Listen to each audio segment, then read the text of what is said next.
Baik, Perdana Menteri Datuk Seri Ismail Sabri Yaakob dalam ucapan umum pertamanya menyentuh beberapa perkara, antaranya mengenai bagaimana rakyat Malaysia ini perlu bersama-sama dalam konsep keluarga Malaysia untuk membawa keluar negara ini daripada pandemik COVID-19 dan bersama memulihkan negara. Dan beliau juga dalam masa sama turut menghulurkan tangan sekali lagi untuk pembangkang bersama-sama dalam Majlis Pemulihan Negara untuk sumbangsaran idea bersama-sama memulihkan negara. Dan untuk bercakap mengenai perkara itu, saya nak bersama dengan pengarah komunikasi Refsa ataupun penyelidikan untuk kemajuan sosial Raja Ahmad Iskandar Faris. Kalau kita lihat bagaimana kita nak pastikan kesediaan semua pihak termasuklah pembangkang dalam memastikan pendekatan keluarga Malaysia ini dapat memulihkan negara. Jadi Hakim, tawaran seperti ini sebenarnya telah dibuat ketika pentadbiran Muhyiddin yang lepas dalam Perikatan Nasional 1.0. Jadi untuk menilai bagaimana keberkesanan atau keterbukaan pihak-pihak lain dari segi gagasan keluarga Malaysia ini, kita boleh nilai menerusi beberapa persoalan. Sama ada kerjasama bipartisan lontaran Datuk Seri Ismail Sabri ini adalah benar-benar ikhlas. Jadi perkara yang kita perlu teliti dan perhalusi adalah pertamanya sejauh manakah peranan Majlis Pemulihan Negara MPN dan jawatan kuasa khas menangani COVID-19 dalam rangka dasar-dasar dan proses-proses menangani pandemik. Dan bagaimanakah pengurusan ini atau penyelarasan akan berlaku antara badan-badan ini dengan kabinet dan dengan kerajaan-kerajaan negeri. Adakah akan berlaku pertindahan kuasa atau adakah badan-badan ini hanya berperanan sebagai penasihat? Pokoknya apa-apa yang kerajaan ini lakukan tidak boleh hanya sebagai token atau cukup syarat.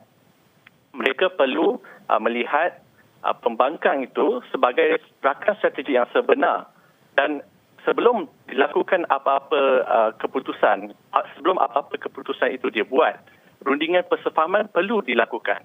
Dan rundingan ini mungkin boleh berlandaskan tawaran Tan Sri Muhyiddin yang lepas sebagai asas, dan pembangkang juga boleh minta reformasi yang lebih daripada yang ditawarkan sebagai mekanisme semak dan imbang bagi kuasa Perdana Menteri. Dan ini hanya akan menguntungkan rakyat kerana demokrasi itu sendiri adalah satu wacana ataupun platform berdiskusi. Rakyat sekarang pandai menilai. Kita bukan, kalau kritik itu tak semestinya negatif. Kita dapat lihat bagaimana ahli politik itu mengkritik dengan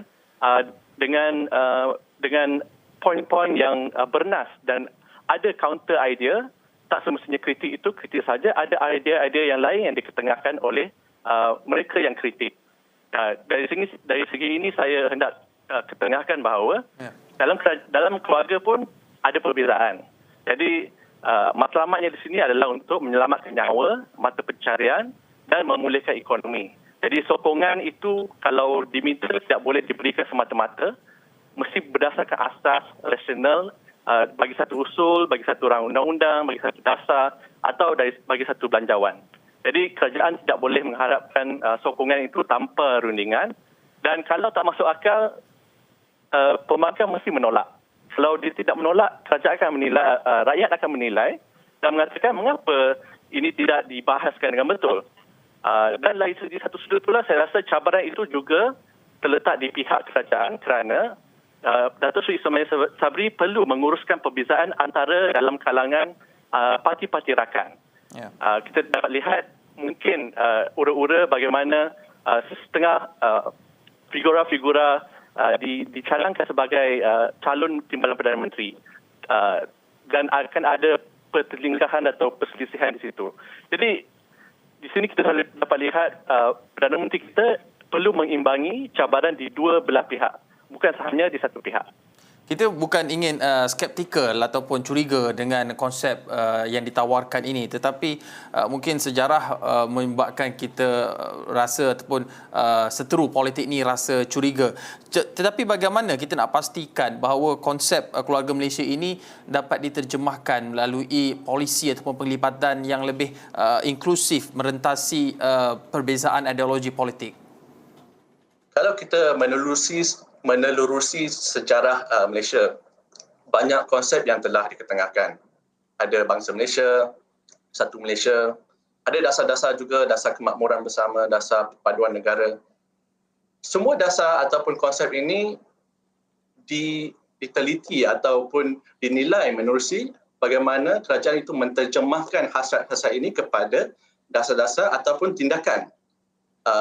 Bagaimana ia dilaksanakan. Retorik politik juga harus diselaraskan. Kalau hari ini pihak kerajaan mengetengahkan keluarga Malaysia, di mana semua dasar-dasar dan pendekatan kerajaan itu perlu inklusif, maka retorik parti-parti kerajaan juga perlu selaras.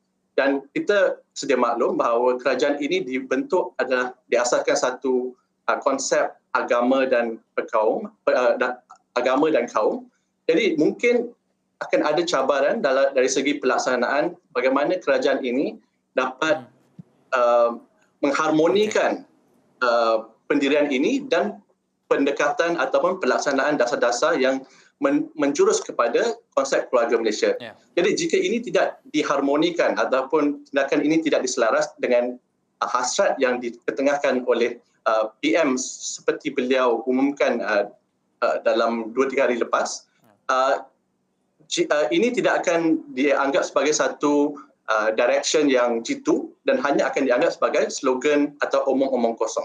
Ya, apapun tindakan Perdana Menteri Datuk Seri Ismail Sabri Yaakob menghulurkan tangan kepada pihak pembangkang untuk bersama-sama menyingsing lengan membantu memulihkan negara ini, satu langkah yang disifatkan sebagai langkah berjiwa besar untuk bersama memulihkan negara. Terima kasih Pengarah Komunikasi Penyelidikan untuk Kemajuan Sosial atau Porefsa Raja Ahmad Iskandar Faris